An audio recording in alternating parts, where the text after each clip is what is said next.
Taste the Daily. Chennai மாநகராட்சியில் உயிர் பலி வாங்கும் ஆபத்தான சாலைகள், கழிவுநீர் கலந்த குடிநீர் உள்ளிட்ட பிரச்சனைகளால் பொதுமக்கள் மிகவும் அவதியடைந்து வருகின்றனர்.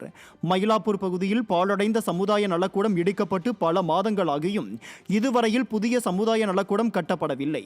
இதனால் அப்பகுதி மக்கள் நிகழ்ச்சிகளை நடத்துவதற்கு சமுதாய நலக்கூடம் இல்லாமல் திணறி வருகின்றனர். இது மட்டுமல்லாமல் சாலைகள் குண்டும் குழியுமாக இருப்பதும், கழிவுநீர் கலந்த குடிநீர் குறித்தும் புகார் அளிக்க சென்றால் கவுன்சிலர்களையே தொடர்பு கொள்ள முடியாத அளவுக்கு இருப்பதாக பொதுமக்கள் குற்றம் சாட்டுகின்றனர். உள்ளாட்சியில் நல்லாட்சி என்ற வாக்கியத்தை அடிக்கடி கூறும் ஸ்டாலின், உள்ளாட்சி நிர்வாகம் முறையாக நடக்கிறதா, கண்டுகொள்கிறாரா என பொதுமக்கள் கேள்வி எழுப்பியுள்ளனர். எடுத்துட்டு 2 மாசமா ஆச்சு, வந்து இந்த மண்ணை எடுக்கவே இல்லை. காவை அடிச்சுக்கிச்சு. காவாக்கம் போய் கவுன்சிலர்கிட்ட சொல்லிட்டு வந்தோம், ஃபோன் பண்ணோம், கார்பரேஷன்லேயும் கம்ப்ளைண்ட் கொடுத்தோம். யாரும் இந்த வரேன்றாங்களே கண்டி யாரும் வந்த பாடில்லை. 2 மாதமாக அடிச்சுன்னுக்குது, ஒரே நாற்று அடிக்குது. குழந்தைங்களுக்கு ஜுரம் வந்துடுச்சு, பெரியவங்களுக்கும் ஜுரம் வந்துடுச்சு. இதில் நாங்கள் எப்படி போய் தண்ணி அடிப்போம்? இன்னொரு சிபி ராமசாமி அதை அப்பயே இடிச்சிட்டாங்க. அதை ஒன்று இடிச்சிட்டு இதை கரண்ட்டில் வச்சிடணும், இல்லை இதை கரண்ட்டில் வச்சுட்டு அதை இடிச்சிடணும்.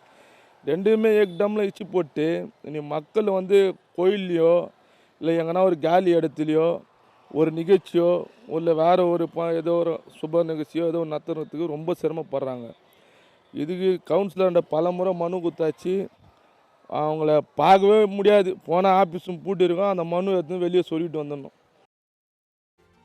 திருவள்ளூர் மாவட்டம் திருத்தணி அருகே தனியார் பள்ளியில் மாற்று சான்றிதழ் வழங்க லஞ்சம் கேட்ட பள்ளி முதல்வர் குறித்து மனு அளிக்கப்பட்டது.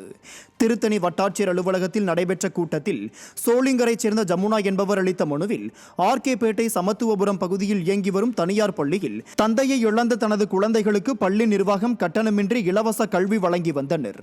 இந்த நிலையில் குழந்தைகளுக்கு மாற்று சான்றிதழ் வாங்க சென்ற போது பள்ளி முதல்வர் 6 லட்சம் ரூபாய் செலுத்தினால் மட்டுமே சான்றிதழ் வழங்கப்படும் என கூறியதாக தெரிவித்தார்.